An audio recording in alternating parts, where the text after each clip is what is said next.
Payton Wilson out of NC State. 6'4", 233 pounds. Tested well at the combine as well, 4.43.40. He's a multi-sport athlete. He excelled in lacrosse and wrestling. In his final high school year and as a freshman at NC State, tore his ACL in both years and also had a shoulder injury in 2021. So this guy has had to bounce back from quite a few injuries in the past. Has seemed to be quite resilient. Had a dominant 2023 season, 138 tackles, 17.5 tackles for loss, 6 sacks and 3 interceptions. ACC Defensive Player of the Year and won the Bednarik Award, the Chuck Bednarik Award and the Dick Butkus Award in 2023. If you look at the tape, and I mean, the speed is great. Nice long frame. He's instinctive. I think his vision and reactions are really good with a high football IQ. I think his coverage along the sideline is quite good. At times with his tackling, you see some violence, great pursuit speed. My kind of concerns with him, I mean, he's 24 years old, brought up the injury history as well.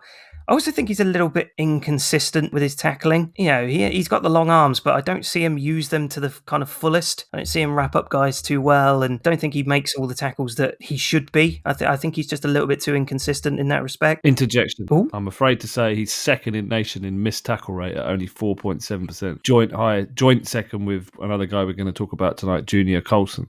Okay, fair enough. That's a plus tick for him then. I also didn't think he was the strongest either. I thought up against bigger guys, I think, he kind of struggled there. But I think his IQ and his vision are great when he gets violent with the tackling. I think it's great. I think there's a lot of upside to his game. Just think he's an all-round pretty decent player. The age and the injury history may put some people off. Do you think 10 to 15 years ago, people would be knocking this guy for being a tweener because he looks and plays like a safety? I don't think this guy plays a complete game. He picked off and sacked Drake May in a game, so I enjoyed that. He plays all over the second level, from overhang to buzzer to mic, but he's a coverage linebacker, isn't he? He's got the speed, the stride, the motor, some burst, can stack and shed, but it's not really his game. I mean, he's got some good football IQ, he plays with some discipline, but it's all his game is agility and footwork. I didn't see much strength. I didn't see much power. I see him get out physicaled by tight ends. I don't see much stuff in the gap game. I think he needs mass. He looks a bit slight to me. I've seen him get carried on the back of a running back like a turtle. I just worry that he's maxed out, that you want to try and add strength to his frame, and it would take away his best attributes, i.e. his fluidity and his pursuit range. Combine that with the injury. I see things on the tape I don't like. He seems to be jawing a lot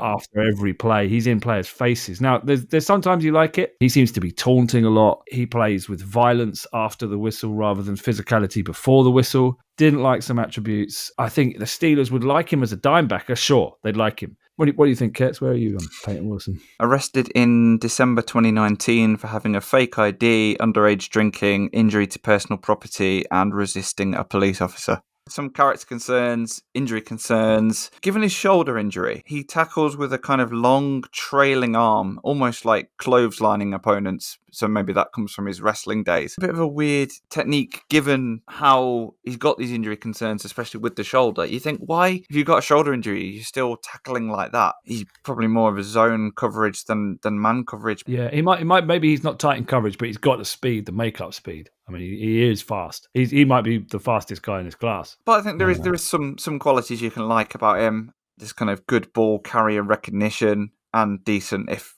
unorthodox, tackling. And he's also got a 4.43 40 time. A speedy guy that can blitz or drop into coverage. You can see that speed on tape, but I agree with you, Gav. He lacks play strength. I think that's really missing. With the dislocated shoulder at the end of 2020, played 2 games in 2021 and missed the rest of the season with the shoulder injury. Yeah, 2023 was a bit of a breakout year, but there's a number of red flags there. I just see a lot of upside with that speed, and yeah, I guess he's 24. Maybe he is maxed out. I don't know, but he is also someone you throw in straight away for a team and have a plug and play guy. I think so. State champion high school wrestler. Bloodlines too. His brother is a pitcher for the Brewers, and also talking about the age. It's not just the age, and you talked about the production.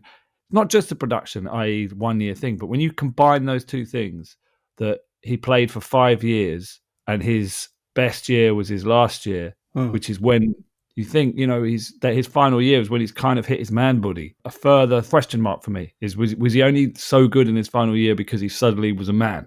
That's something I'd want to get into. That would be my first question in an interview, is that why was your last year so good? More than other guys. So other guys, they're putting things together. This guy, I'd want to know why.